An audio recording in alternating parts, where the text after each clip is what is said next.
Salut à tous, c'est Axel. Il y a quelques jours, OnePlus a déployé sa mise à jour Marshmallow sur son OnePlus 2. OxygenOS passe en version 3.0.2 et niveau Marshmallow, on est en 6.0.1. D'ailleurs, pour info, mon OnePlus 2 est toujours à vendre. Alors, il n'y a pas énormément de changements, j'ai la petite liste sous les yeux. Je vais vous en parler tout de suite et vous expliquer un petit peu de quoi il s'agit. Premier truc à noter, c'est que vous aurez besoin de reconfigurer vos empreintes digitales afin qu'elles fonctionnent, c'est-à-dire que la mise à jour va effacer les empreintes digitales qui étaient déjà enregistrées.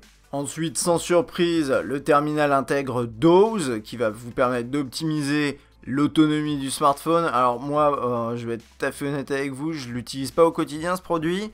Donc je suis incapable de vous dire l'impact que ça a. Cela étant dit, bah voilà, ça a été intégré sur le produit. Alors d'après OnePlus, ils ont retravaillé les performances du scanner d'empreintes digitales. Moi, j'ai pas forcément le souvenir qu'il était lent ou quoi que ce soit. Cela étant dit, effectivement, comme vous pouvez le constater là, il fonctionne vraiment pas mal du tout. Même si les doigts sont sur le côté, enfin si vous êtes un peu sur le côté, ce genre de choses, ça marche très très bien. Donc après, les utilisateurs vraiment régulés de cet appareil vont pouvoir se rendre compte de l'optimisation. Moi personnellement, je le vois pas, mais apparemment ça a été fait. En tout cas, ça marche bien. Par contre, les bugs que j'avais rencontrés qui font que finalement, ce bouton-là, il marche vraiment pas toujours. Et là, pour le coup, il marche vraiment très mal, honnêtement. C'est un des points qui m'a fait détester cet appareil au quotidien, qui fait notamment que je l'utilise pas. C'est cette touche-là. Et ben ça n'a jamais été changé. Alors dites-moi dans les commentaires si vous avez ce produit, si vous avez le problème aussi. Mais moi, personnellement, ça m'a juste dégoûté de ce terminal. L'interface de l'appareil photo a apparemment été modifiée. Alors comme je vous disais, je suis pas un utilisateur régulier de ce terminal. De fait, je connais pas exactement les changements qui ont été faits. Cela étant dit, ce que je vais faire, c'est que je vais quand même faire un tour de l'interface. J'ai pu voir les changements esthétiques, mais je peux pas vous résumer exactement ce qui a été changé. Il me semble que par là, il y avait plus d'éléments avant. Cela étant dit, je vous la représente et basta. Donc là, on a bien sûr la possibilité de repasser sur la caméra frontale. Là, un petit réglage qui vous permet de passer en 16:9 4/3. Le retardateur, ça, il me semble qu'on l'avait déjà.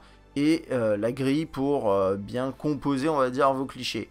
Le mode HDR, juste là, tac. Le flash, et puis ce qu'ils appellent le mode HD. Le mode HD, c'est a priori ce qu'ils appellent le mode Clear Image, qui est en fait un système qui vous permet de prendre une dizaine de clichés et finalement après de les assembler pour vous donner une image qui est un peu plus, on va dire un peu plus définie, puis normalement un peu plus réussie. Et dans les faits, j'ai regardé un peu, je peux vous en parler, parce que je sais pas si ça a été implémenté là ou pas, mais à la limite peu importe, ça permet aussi de faire un point sur ce terminal. Là par exemple ça a été pris 100, on va zoomer juste, on va dire sur Sosh Phone. Ou bien, attendez, j'avais un meilleur exemple, c'était typiquement ce texte-là. Là. Vous voyez, c'est pas très lisible. Alors, en plus, il y a les reflets, donc c'est encore moins lisible pour vous, désolé. Et là, avec le mode Clear Image, bah, en fait, c'est beaucoup plus lisible. Alors, difficile peut-être pour vous de vous en rendre compte, mais c'est quand même bien mieux. Je l'avais vu aussi par rapport au logo ici pour le Sosh Phone 3. Enfin bref, c'est tous les petits éléments, ils vont être un peu plus nets. Et normalement, votre image est globalement meilleure. Puis après, vous avez les options ici. Alors, je sais pas trop ce qui a été rajouté. Ce que je vois là, c'est qu'on a la capture en DNG en RAW qui est disponible. Et il me semble que ça, c'était pas le cas avant. Vous me direz si je me trompe. Donc, on a le mode accéléré, ralenti, photo, vidéo. Ensuite, on a le mode manuel. Alors qu'on avait déjà, qui vous permet comme ça d'ajuster différents éléments, c'est plutôt pas mal. C'est bien intégré. Et le mode panorama, ça m'a l'air aussi un petit peu esthétique, ce changement. Mais il n'y a pas que ça. Il y a différentes choses. Je sais pas pourquoi ça repasse dans ce mode-là. Je suis en 1.1. Ok, 4/3, voilà. Donc bref, ça c'était pour l'interface de l'appareil photo. Il y a eu quelques changements. Je peux pas vous citer encore une fois exactement tout ce qui a été modifié. Mais ça rend plutôt bien et elle est facile à utiliser. Alors je vais pas pouvoir vous montrer ça, mais je vais vous en parler sur la précédente édition, on va dire, la précédente mise à jour de ce terminal. Quand je l'ai testé, on avait un truc qui s'appelait le tuner, donc avec un système d'égaliseur et une fonction qui s'appelait max audio, quelque chose comme ça. Alors tout ça, ça a été enlevé au profit d'une fonction qui permet de gérer finalement l'équaliseur, mais de manière automatique, j'ai l'impression. Il y a plus, vous avez plus tous les réglages personnalisés. J'arrive pas à les trouver. Donc, pareil, là, dites-moi si je me trompe et s'ils sont accessibles quelque part, mais j'ai fouillé, j'ai pas trouvé.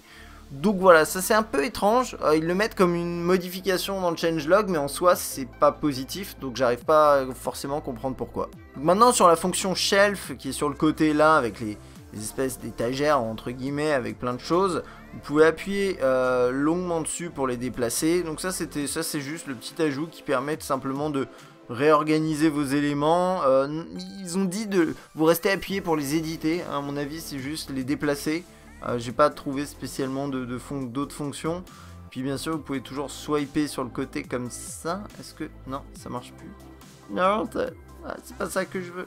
Ouais, et la touche accueil, mais c'est toujours un désastre. Je sais pas ce qu'ils ont fait avec ça, mais ils sont vraiment pas bons là-dessus. Et normalement, bah attendez, voilà, un swipe comme ça permet de l'enlever. Donc a priori, c'est aussi ça, l'edit qui a été ajouté, c'est la possibilité d'enlever en swipant sur le côté. Dans le multitâche, on peut lock des applications pour pas qu'elles soient nettoyées quand on fait ça, tout simplement. Et vous avez également maintenant cette option juste ici qui va vous permettre de nettoyer la RAM plus que juste les processus affichés dans la liste. Ça va vraiment tout couper. Vous avez une petite alerte qui se met en expliquant que certaines applis pourraient arrêter de fonctionner, nécessiter un redémarrage et vous faites OK. Sinon vous pouvez bien sûr cocher la petite case là pour éviter de devoir appuyer sur OK à chaque fois. Ils ont également optimisé les performances système. Alors moi j'ai pas constaté de quoi que ce soit de bien intéressant par rapport à ça. Pour information, sur un Antutu, là on score 78 000, 79 000 points. Je regardais des anciens benchmarks du début, de quand je l'ai reçu, etc. On était plus autour de 60 000. Donc effectivement, il y a plus de points, mais en même temps, c'était pas la même version d'Antutu. Donc à mon avis, c'est absolument pas comparable. Donc dites-moi ça si vous avez le produit, si vous constatez des améliorations. Et puis dernière chose, il y a eu une update de SwiftKey qui a été déployée à travers cette mise à jour. Personnellement, je trouve pas que ça ait beaucoup d'intérêt puisque vous pouvez mettre à jour cette application via le Play Store. Et il y a un autre bug aussi qui a été corrigé, qui était lié aux opérateurs. Apparemment, il changeait trop facilement d'opérateurs quand vous étiez dans une zone où il y avait plusieurs opérateurs. Bref, je sais pas, il y avait un bug par rapport à ça. Ça a été corrigé. Donc voilà, ce sera tout pour mon petit tour sur la mise à jour OxygenOS 3.0.2, Marshmallow 6.0.1 sur le OnePlus 2. Pas grand chose à signaler de bien intéressant à mon sens, peut-être l'interface photo. Moi ce qui m'intéresse surtout c'est de savoir si vous avez le produit, qu'est-ce que vous avez constaté d'un dans les performances du terminal, et de deux bien sûr l'autonomie surtout.